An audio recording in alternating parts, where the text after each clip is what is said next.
Direct News TV. Jordan Neely, NYC subway rider choked to death, is mourned at Manhattan church.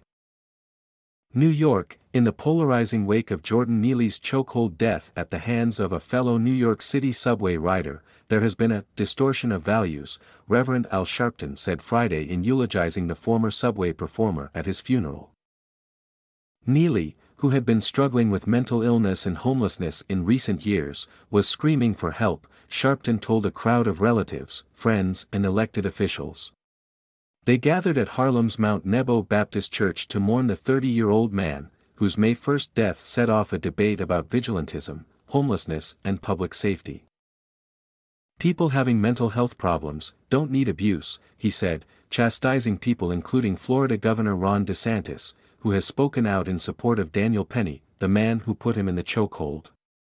The potential Republican presidential candidate has called Penny a "Good Samaritan" and shared a fundraising link for Penny's legal defense, which has raised more than $2 million. Sharpton said the biblical parable of the Good Samaritan is about coming to the aid of someone in need. "A Good Samaritan helps those in trouble," Sharpton said. "They don't choke him out." Sharpton added, "What happened to Jordan was a crime and this family shouldn't have to stand by themselves." Elected officials including Representative Alexandria Ocasio-Cortez and New York Lieutenant Governor Antonio Delgado were among the mourners attending the funeral, held at the same church where Neely's mother, Christy Neely, was eulogized after she was murdered when Neely was 14. Neely's last moments were recorded on video by an onlooker who said he had been yelling at other passengers as he begged for money, but hadn't attacked anyone.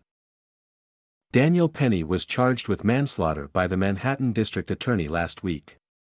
Penny's lawyers say he was acting to protect himself and other passengers after Neely made threatening statements. Neely's death and Penny's subsequent arrest divided New Yorkers and people beyond, with some saying Penny, who is white, was too quick to use deadly force on a black man who posed no real threat, and others saying the 24-year-old U.S. Marine Corps veteran shouldn't be punished for trying to protect people on the train.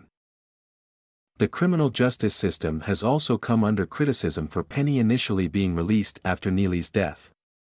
Sharpton said that if the races of the men had been reversed, with a white man dying at a black man's hands, authorities would not have let that black guy leave the precinct that night.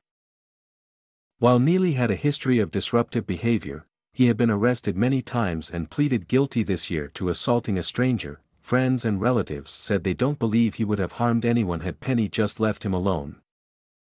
Sharpton, standing in front of a white casket with a flower arrangement on top, also condemned government policies and social service systems that he said had let Neely down and needed to be reformed.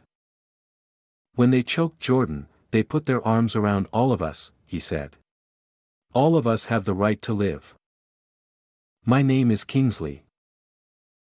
Please like, share, subscribe and hit that notification bell so you can be the first to be notified whenever we post. You won't regret it."